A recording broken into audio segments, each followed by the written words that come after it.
Our live stream from MJSA Expo. This hour, I'm joined by Hanna. Mark is the Chief Marketing Officer for Richline Group, which is owned by Berkshire Hathaway. And I point this out because Mark has really held the position in the jewelry industry of being the leader of corporate responsibility.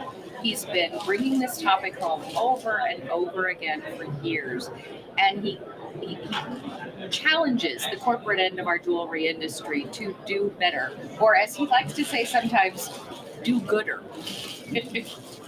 Thank you. I quote that fairly often. Welcome. Thank you very much. It's so great to be with you. I appreciate the invite. And I am going to do t-shirts. So. I'll wear the t-shirt. But yeah, I especially appreciate it because now that we're talking, we've got so many topics that as an industry we're really addressing. And I think that human rights will really address it. We're not just conflict minerals anymore. No, we're not. No one note anthem. And so for me, the next one to address is climate. After the Chicago Responsible Jewelry Conference this year, we were chatting in the evening, as well as you can on a Zoom environment.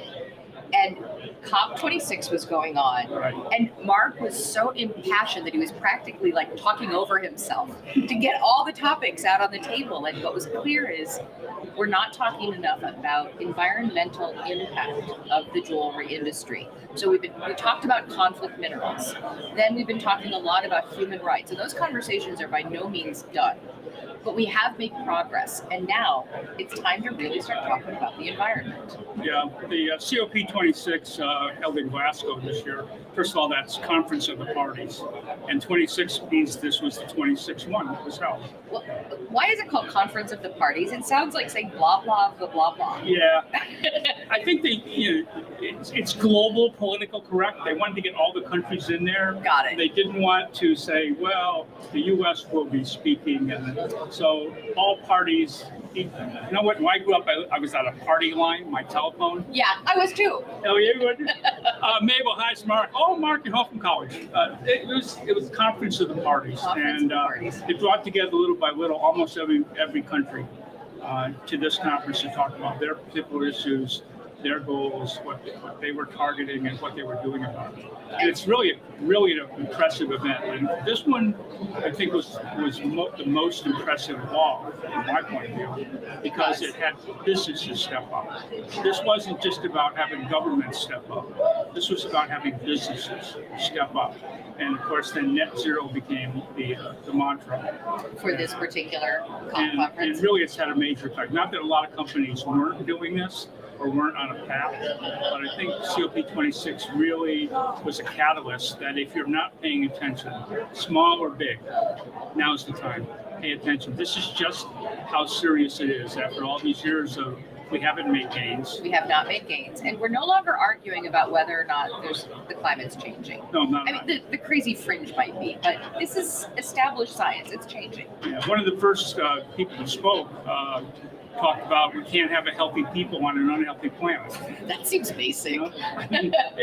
That's exactly right. It was so simple, but so direct. Mm-hmm. That, being a zealot towards this isn't really hard once you look at all the challenges that we have worldwide. And we're a worldwide industry, and we address our challenges of mining environmentally. We're addressing, John Mulligan from World Gold Council just spoke at an event that I was a moderator on, and really laid out a great plan that World Gold Council is working towards on renewable energy and expanding it to the communities where their mines are, and trying to address at least the energy negatives associated with mining.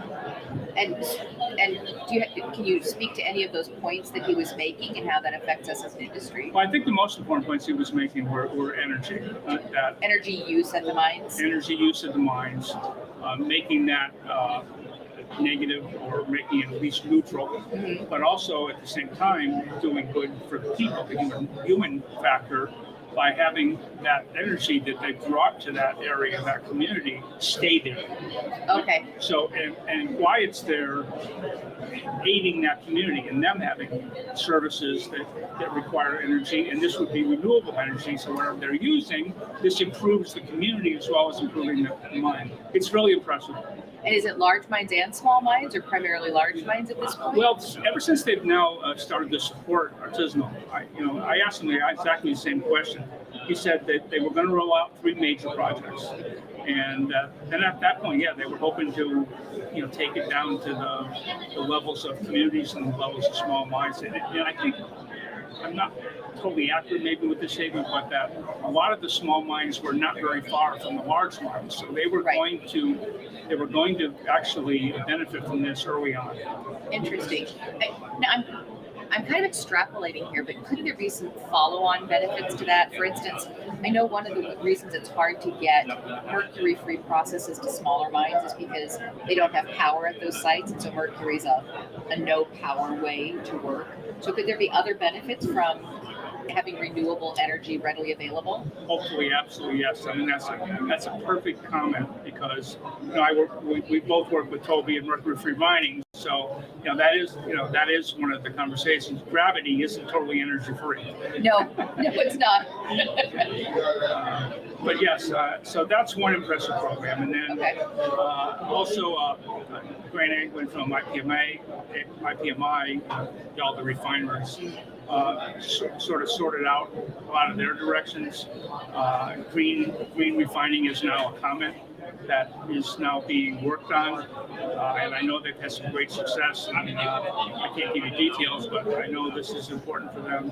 So we go mining, and we go the big mines, the small mines, we go refining, and then really all the way at the top, LPMA is now has added environment.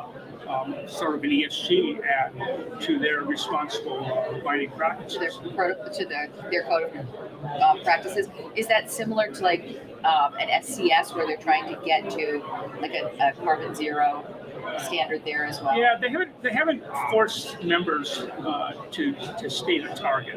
Okay, but they are making sure that all members are on the path. And for things like SCS monitoring and scorekeeping, that's absolutely going to be in the future. Okay. I mean, if you look right now, it's at sort of a different area. Look at the SEC. The SEC is now stepping up. I think actually yesterday, I may have missed it, was going to be one of the pronouncements, but ESGs, environmental, social, and governance, are going to have somewhat of an equal weight in the financial statements. I haven't seen that. With the profit and loss statements. They're going to be opinions on valuations of companies is going to be equally important to the financial thing. And the phrase I love that the SEC, I think I stole this from the SEC, is it's showing the value of values. It's a wonderful statement. Yep.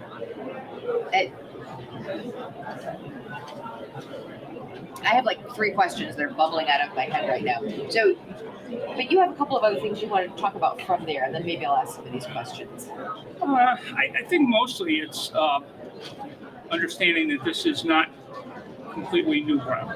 That as an industry, I and many of us and most of us are hoping we're going to adapt and adopt to the need for paying attention to climate and its impacts in our own operations, small operations, large operations. Yep. If I relate some of the good things that are happening personally from the company, that in 2010 we put out a 5-acre solar array in Albuquerque, which you know about. Right? On the challenging side is that we have some 1880 facilities, in New England. That's a challenge, right? To retrofit bring renewable energy in and do types of things. So you have to have a plan, and that plan, I mean, it starts with purpose. Mm-hmm. Right? Why are you doing this? Right?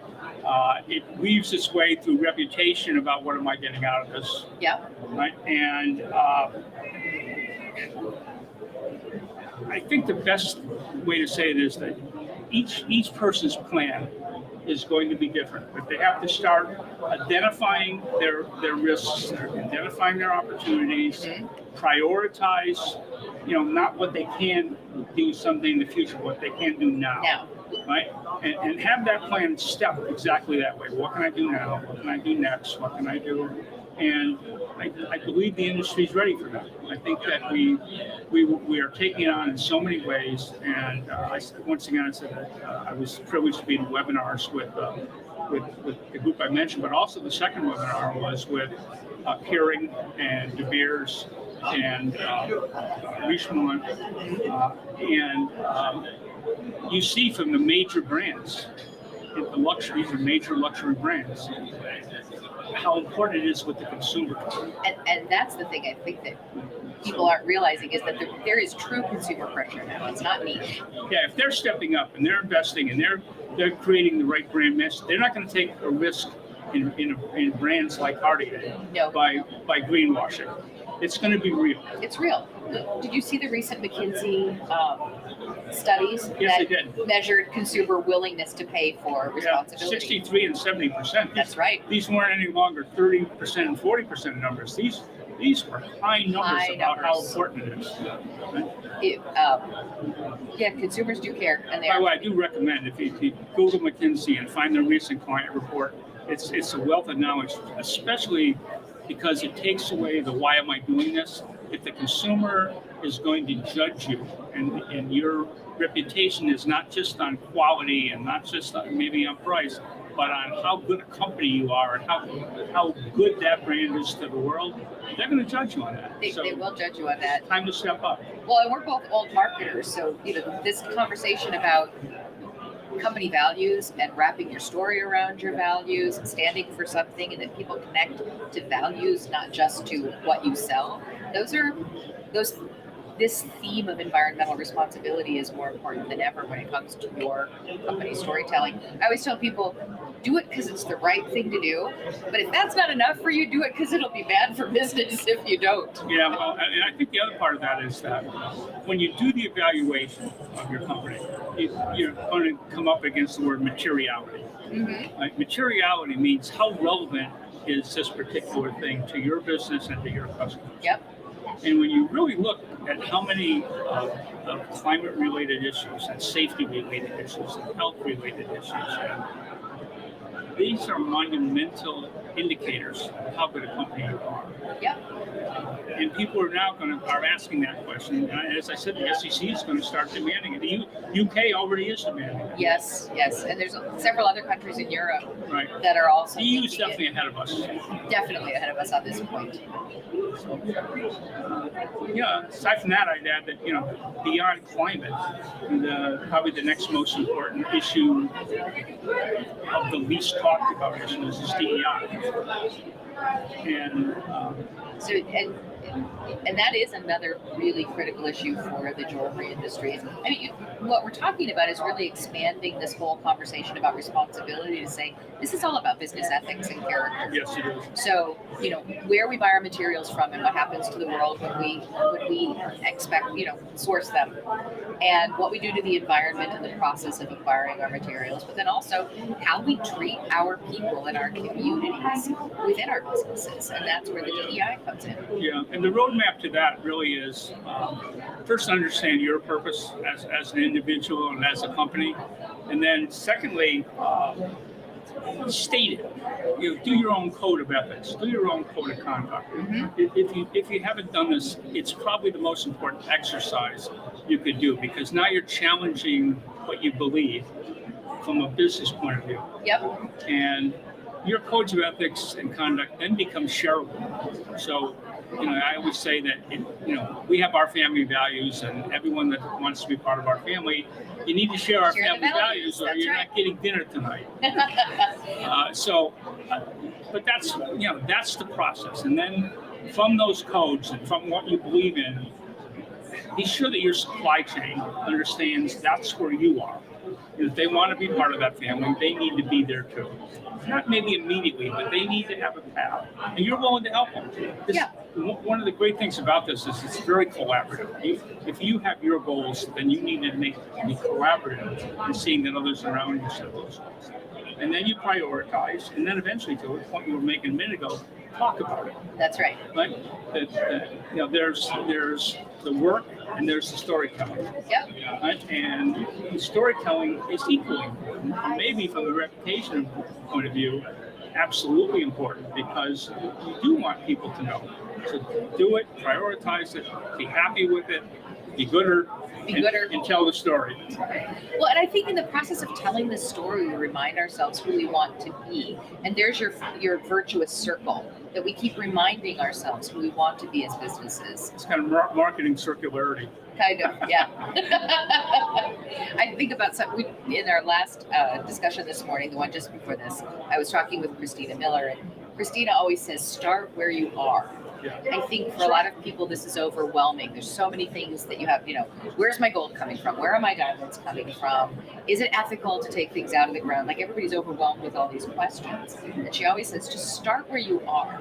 There are so many good guidelines now, and they're not daunting. The SDGs are not daunting. The SDGs are 17 clearly stated goals, and you don't have to attack the rest of them.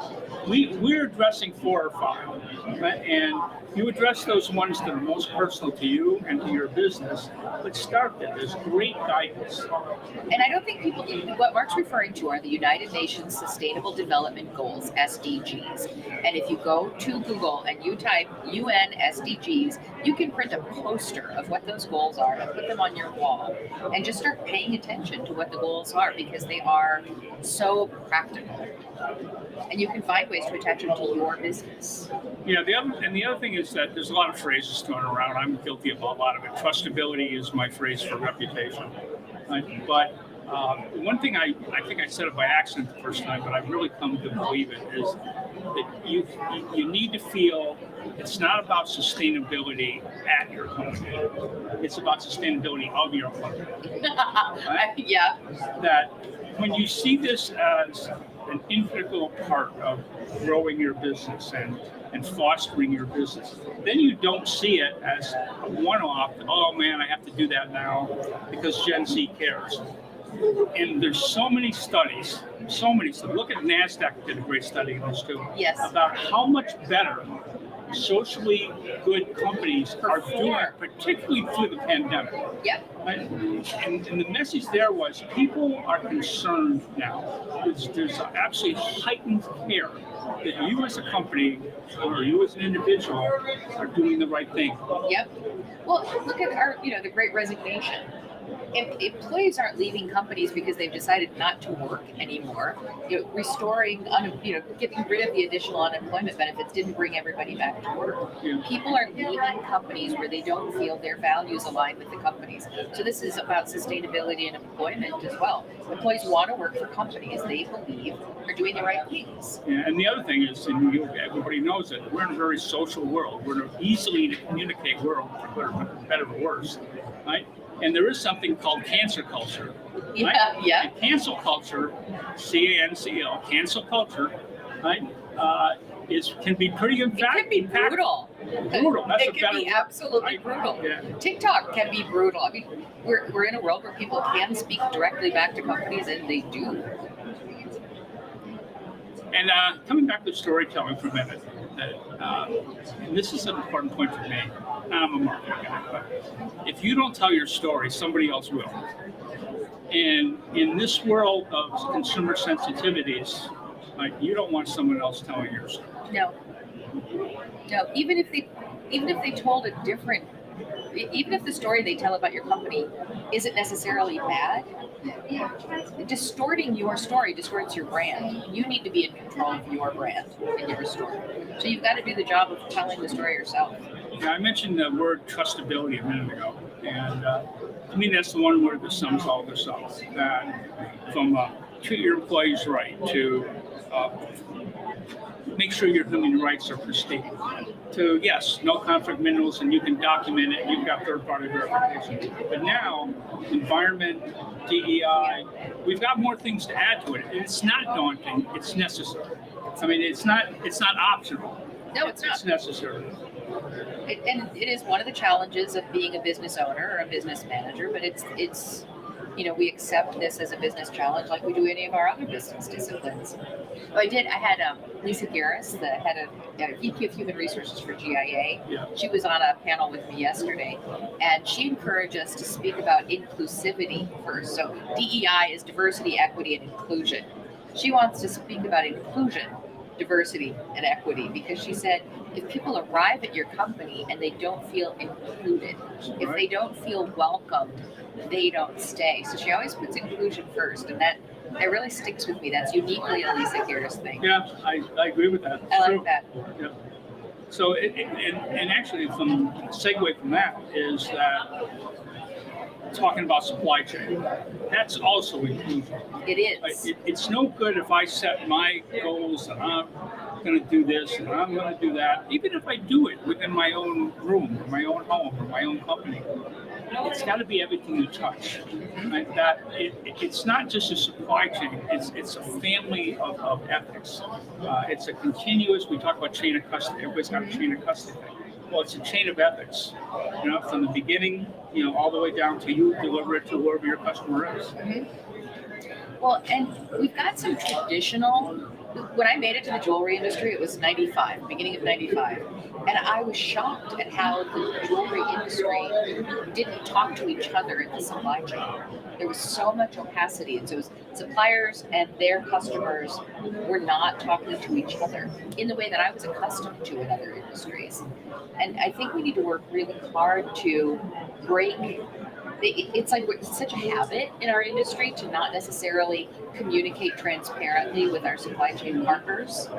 The truth is, with the internet, all those secrets about who's supplying who and where they got what, they're harder to keep. It's not a realistic business practice anymore, but it is a habit that gets in the way of true responsibility. Yeah, there are so many good supply chain platforms, programs, protocols, that there's not much of an excuse for that data is too hard to organize or that data is too hard to get. Most things are look at Responsible Jewelry Council's chain of custody. Yep. It's not daunting. No. It says you know where things came from. You know those things, materials or whatever that particular supplier does, and what's their moral code? Right. And I think lots of this, and I'm probably guilty of this too. It sounds like evangelist preaching. It's really saying if I don't really do it, if I don't really act on it, then I probably was a phony evangelist. Probably. We're back to the values conversation. Exactly. Are your values real? And if they are they important enough to you to follow them? And you can't do everything at once. I mean, what Christina said is exactly right. I mean, that's true of us at a large scale, and it's true of you at a small scale. When you are someplace, but you first have to know where you are. Yep. What's that? Impact's a great word. What's the impact of that? And how do I prioritize what I'm going to do something about first? And then there's, you mentioned SCS. Yep. So SCS, South Pole, EcoVadis. There's numerous organizations. NAVEX, we're using NAVEX. But that are really outside consultants, yes, but really skilled, knowledgeable, focusing on the right questions to ask, focusing on how you tie your global information together. Yep. Something like GHG emissions as an example. And it puts you someplace where you know where you are. And then you've got the hard decision of where do we go first.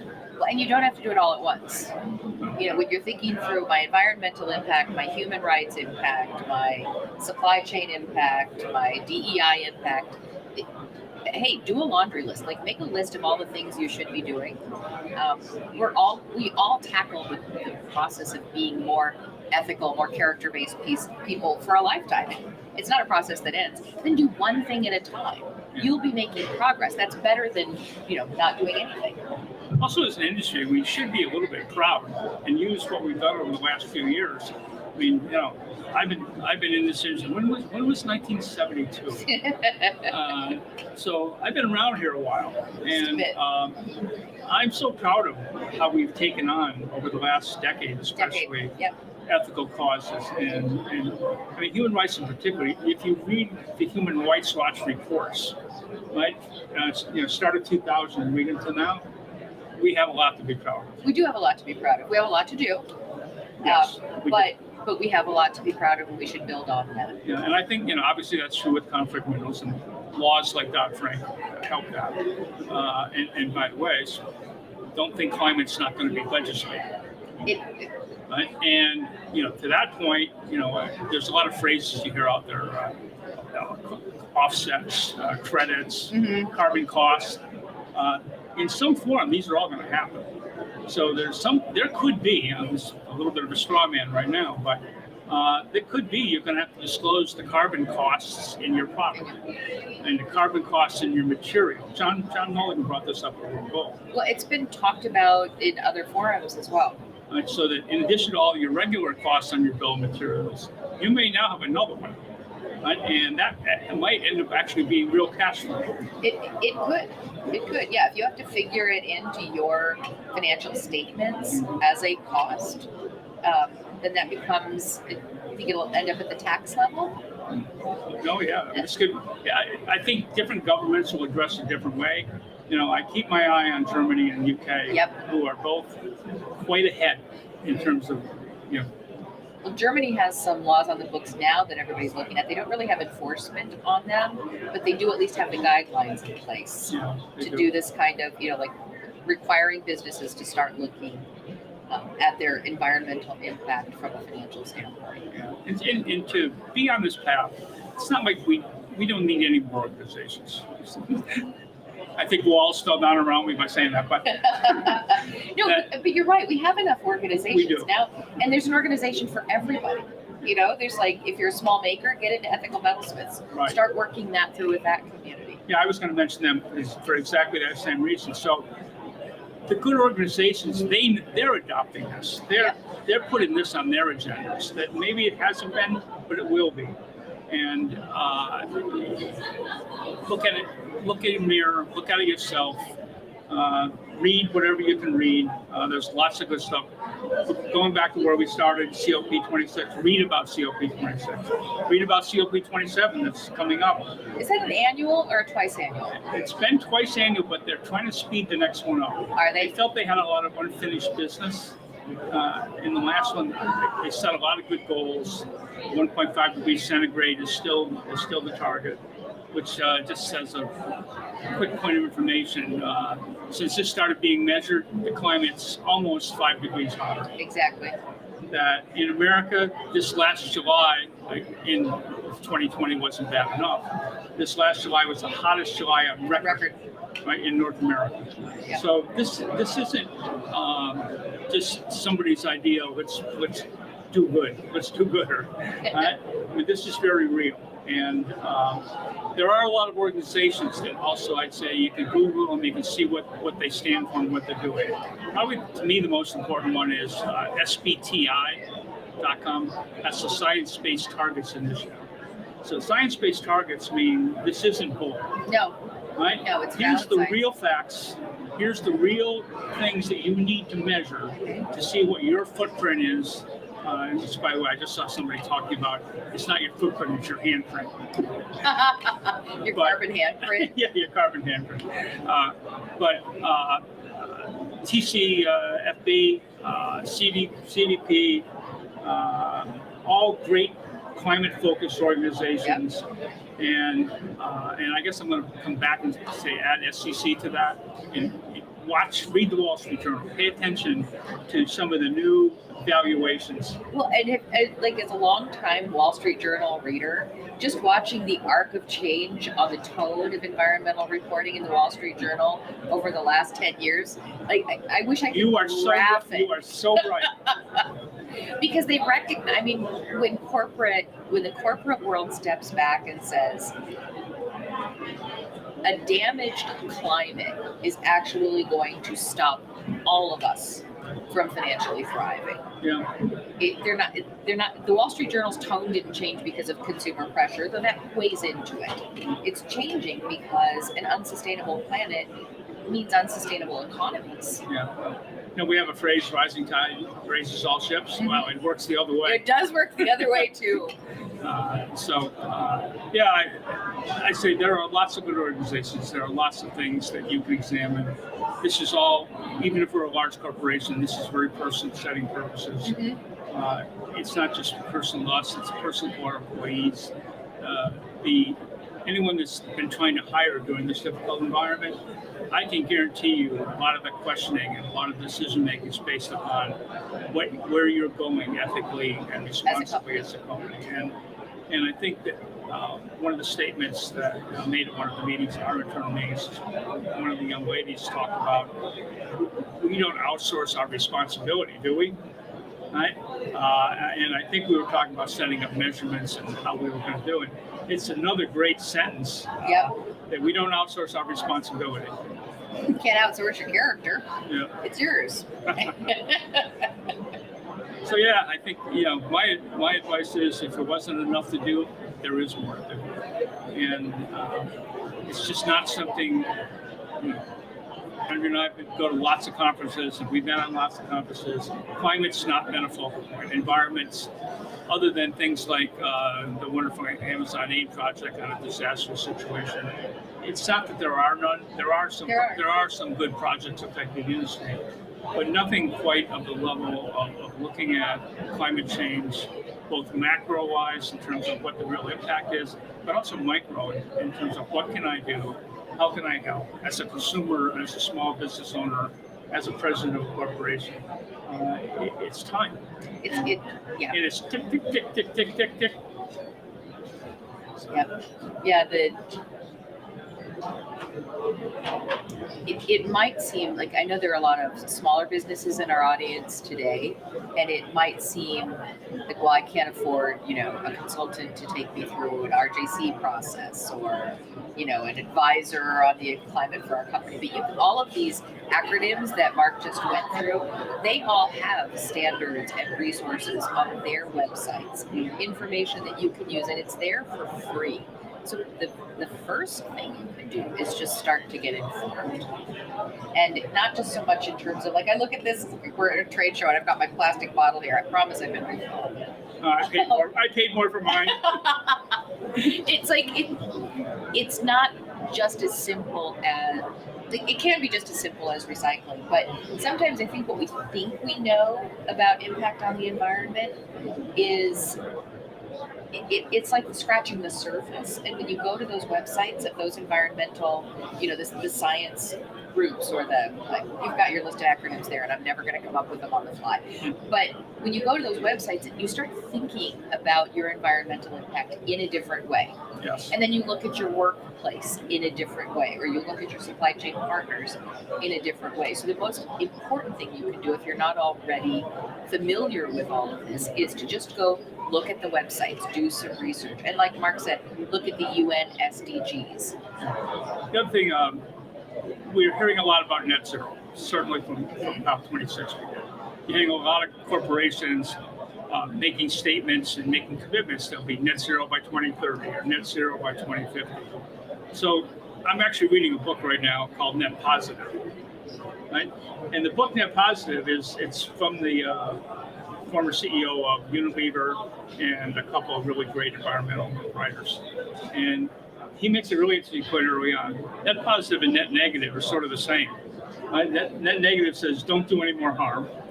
And net positive says do things that make it better, not just make it flat. Right? So and that's the title of the book. I haven't read it yet. Net positive? Huh? Yeah, net positive. I'm gonna look for that. I'm only about halfway through, but it's great. And it's really good because it's totally business related. Right. Now, I used that materiality word earlier. It's totally material. Everything that they talk about. So, your next book? It's a marketing book. I don't know. You want to do an environment book together? Jewelry industry and the environment? I'm learning a lot. Yeah. And I guess that's a little also a segue is I suggest learn a little. You don't have to learn everything. You can always personalize to you and your situation and your company. But there's a lot of great learning out there. Green to Gold is another great book. That is a great book. Well, and you could look at the number of things that we have to learn to try to make a difference before, we're leaving this place to our kids and grandkids. But it's also incredibly invigorating to learn that we can make a difference and to do things that are positive. Yeah, I don't think there's anything that can give you more passion about what you do at work or at home than that kind of goal. That kind of, I can see it. I'm not sure how to get there, but I really want to. And that's really what brings out the passion in your work and your personal life. Yep. Yeah, keeps us young. So, at least for me, it does. There isn't any baseball right now, so. No, just basketball, but you're already out. Yeah, I already played. I lasted about the first half of the game that I was out. And you were out? I think I was out about as fast, yeah. So what happens when you go with what people expect to win? But again, there are lots of important projects. There's lots of important issues that we as an industry need to continue to address, and we can't do them in series. We have to do them in parallel. And as we both said earlier, we can be proud of a lot of things they're doing. We're not perfect yet. There's a lot of work to do. But we do need to add this to our agendas. Yep, we do. So join something, do something. So join Ethical Metalsmiths. If you're a member of RJO, IJO, JA, MJSA, whichever group you're part of, be a voice for having more responsibility discussions within those organizations. Ask them to have those presentations at their education forums like we're doing here at MJSA. Attend the Chicago Responsible Jewelry Conference or the Jewelry Industry Summit. Participate in the Cleaner Gold Network. Step up and do something and join people who are doing something because you'll learn from your peers as well, and they'll give you lots of good ideas. Yeah, I think we're also in a world where I think as kids we all had spelling bee. Mm-hmm. Like, I was good at it. I was not good at it. I think on the SATs, like an 800 math and 400 in English. I don't know if I can even spell SAT. You just did. You're good. But speaking about SAT as an acronym, I could probably give you, Andrea could do 100 acronyms, all which are relevant, to our industry. So we need an acronym B. Oh, an acronym B. That could be kind of. Could there be drinking involved? Oh yeah. Because I think that would be necessary. That's the only way to go. Except DUI would have been worked out. We have to leave that one off. We all have to stay. So you had some acronyms here, some energy or some environment organizations. Like you said earlier, I could try to memorize them all, but I'll forget some. So I'm not going to tell you what all these mean. I'll tell you what a few of these mean. SBTI, I told you, science-based targets. SASB, very important one. The Sustainability Accounting Board. I didn't even know that one. Yeah, SASB, very important. We're using it a lot. NAVEX uses it a lot in setting up measurements. So I'd look at that one. Standard SASB, Sustainability Accounting. Which is, GRI, Global Reporting Initiative. That's really the scorekeepers. There's a lot of great information. Yeah, there. and they are already rating companies. Yes. Right? And this is going to happen. Our industry has been below the radar, but industries are being rated and companies are being rated. Well, I think some people aren't. I want to come back to your acronyms, but it just reminded me of a really important point. Right now, with the situation going on with Russia, and Russia having tried to shore up their reserves, their ability to function independently economically when they did an aggression. What if they shored up their reserves with diamonds and gold? We're getting heightened attention at all government levels now about how much gold and diamonds are sitting in Russia's hands, ready to be used as money. So the jewelry industry is going to be coming in for a tremendous amount of policy and regulatory observation and scrutiny that we have not been in before. So get ready. Yeah, I know you did a great letter with the industry. We as a company have just done a letter to the entire supply chain including an affidavit of compliance based upon, I liked that. because we're asking people to recognize it, but also show us you Show it. recognize it and understand that you're committing that we are not going to get Russian diamonds, we are not going to get Russian materials, and we don't want them in any form. That's right. Right? And it doesn't matter if you can get them legally because somebody worked their way around it. We don't want them. You know, and again, I'm old, so I lived through this in the beginning with the SEC and on the Dodd-Frank Act. Mm-hmm. And you know, when I first heard about the Dodd-Frank Act, I asked the State Department, "Is this an embargo? Right? Are we embargoing because we're going to hurt small people, Right. and we're going to hurt people that can't do this?" Well, guess what? This Russian one is. It's an embargo. This is absolutely saying Russia's not a small little artisanal miner. Russia knows what they're doing, and I don't want to get into politics, but yes, we're asking all of our suppliers to sign an affidavit guaranteeing that we will not, in any which way, shape, or form, receive Russian diamonds or Russian precious metals. And that was a really powerful statement from Richline, which is one of the largest players in the U.S. jewelry industry, so in the world. So that's putting their values right out there on paper, and it's not an inexpensive choice for you to make. Oh no, it's a difficult choice. It's a difficult choice. I think anybody who's been at the supermarket much knows what supply chain issues That's there right. are, from bread to gold. There are a lot of supply chain issues. So to further narrow your supply chain in a difficult time is a pretty strong statement that you're putting ethics before economics. That's right. And hey, listen, we labored with that decision too. These are tough decisions. I remember you saying you were going into meetings. Yeah, with actually, Brett. you're I would right. imagine there was a lot of We conversation. spoke the morning that we were trying to decide, okay, let's put all this up on the blackboard, and what does this look like for us? Yep. And but we came down, as you guys stated, we came down with, Well, I was impressed. yeah, so. Yep. Back to your acronyms. Oh, yeah. All right, so GRI, I said. ECI, it's the Ethics Compliance Initiative. TCFD, I mentioned that earlier, that's the task force for climate disclosures. Mm-hmm. That's an important one also. That is. TCFD. CDP, I don't even know what it stands for, and I didn't write it. I don't know what it is, but you wrote it down, so you must have been thinking about it. And I'm looking at my sheet, and SCS and South Pole and other organizations that help you do this. Another thing on my notes is that just last week, though, California just initiated a corporate climate. Yeah, they did. Corporate Climate Respect Act, right? So, and you know, those of us get involved with a lot of legislature stuff. If California does it, it's on its way. It's on its way. It's on its way.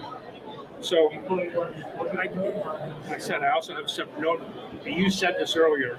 It says start goals that you can measure by starting your own tier and go move from there. Christina said it, you said it, I said it again.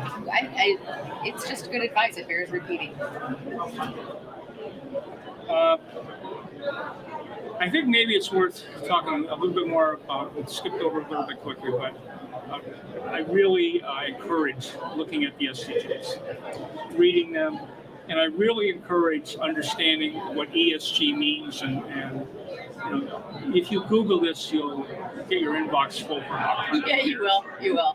Well, and there was some criticism in the news media recently about ESGs and do they really stand for what they say they're standing for? And I think there's a tendency in the environmental or overall social responsibility world to sometimes let perfect be the enemy of good. Yes.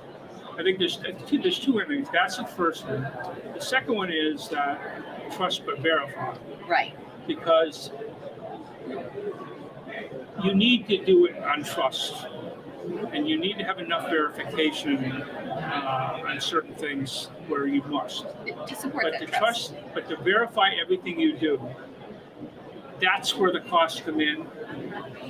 But the more you're trusted, the more you've always done the right thing, the less you have to verify. That's true. The less you need the third parties to say, oh yeah, you did it, okay. B+, Be a company that people trust. That trustability word to me is paramount. And then some of that verification won't be necessary because people know you stand by what you say and what you do. Well, and that's, when we talk about like civilization, this idea of civilization, it's really about the idea of shared values and defining that certain things just aren't done. And as an industry, we are our own, it's a form of civilization. As an industry, we just need to get to the point where we say certain things just aren't done and keep raising that bar together. Yeah, well, I think as an industry, the ultimate verification for us over the decades has been the handshake. It has been. Right? And that's still pretty much good. We have to sort out some bad guys along the way. You hear about greenwashing. I mean, I think it's equally important to pay attention to greenwishing. Well, this is something Christina Miller said yesterday. She was pointing out that a lot of times there's greenwashing, greenwishing, green whatever, and it's not because people mean to lie. It's because they haven't done the work of understanding what's really involved in what they're saying they're doing. Yeah. So a certain amount of greenwishing or... this is where your aspirations can become a little distorted. It's something you're really going to do, and you really believe in what you haven't done yet, right? Yep. And that's the tough one. You are going there, but you haven't done it yet, so you can't say you've done it. Yep, but you can get transparent about it. The software industry uses something for their product development that they call roadmaps. Yeah, right. And so you can go to a software company. No software ever does everything we want it to do. Half the times they don't. Anyway, that's a different discussion. But the software is missing a feature that you wish you had. You can go to their roadmap and you can see what they're planning to do in the future that they haven't gotten to yet. And I just keep asking everybody, get a responsibility roadmap on your website. Come up with your list of things that you want to do that are important to you. Be really transparent about it. Talk about which things are in process now, which things are next up on deck. If you want to get really, into it, let your customers vote on which things should be elevated. Yeah. But if we'd be really transparent about all the things we're trying to do to become a more ethical, effective company in terms of our citizenship, be transparent with your plan. And then you're not greenwishing. Then you're saying, we can't do everything at once. We know we want to do more. Here's what we're working on now. Here's what we've already accomplished. Help us decide what's next. That's where the journey word is so important to our industry. The other use of the word roadmap, by the way, is there's lots of ways to get there. There are lots of ways to get there. So, yeah, good word. I mean, I think that, and you don't have to follow any specific path. Nope. Well, just to really belabor the roadmap, the whole idea of a road trip is there's somewhere you're going. There's only two things you have to know: where you are now and where you're going. And how much gas you have. Well, and can I afford to fill it up? Well, there's that. All right. We're good. We're good? I got through the topics you wanted to cover? Absolutely. And hopefully I've enlisted more of you and maybe taking a little bit of your hard to valuable attention and asked that some of it be now spent looking at environmental impacts. And going back to the beginning of our conversation, we're doing great with human rights. We can't let down our guard. We have to be sure that there's not some part of our industry that hurts all of our industry because they're not doing it right. And that's the most important axe we wield, is making sure that a few bad people don't hurt all of us. Don't hurt all of us. And also to that point, in working on the environment, environmental responsibility is about human rights. Yeah. It's very. That's a whole separate topic. You can spend a lot of time talking about just how the linkage is absolutely there. Yep. McKinsey, the report. They covered a lot of it. Yes, they did. Yep. So study, learn. I'm learning. Join us. Get those SDGs printed out and on your wall. I love staring at those things. They give me so many ideas. Yeah. It's a cool poster. You can print the circle, all of the ideas about what goes into responsible development. Yeah, it's pretty And cool. it's going to become more, not less. But Yes. responsible sourcing is one of them, and partnerships Yep. for a better world is one of them. How we treat each Obviously, other at gender work. equality is one of some of the other things. Yep. So it's really, that's another roadmap. It's a great, Yep. put it on your wall, pay attention to it, pick your priorities. Yep. If we're all picking something, we're all progressing. But yeah, if I'm going to conclude it on, I've been in this industry a long time, and I'm very proud of how we get behind and address these issues. And it may start with somebody in ethical metalsmiths, but it ends up with the Carings and Richemont and De Beers of the world. So no passion, for ethics is wrong. It's all good. It's all good, but I do think that as a person that's been working in the responsibility space for a long time, the industry owes a lot to you, because you have, a lot of the movement early on came from the makers, the small little bitty businesses, the ethical metalsmiths. But I applaud them.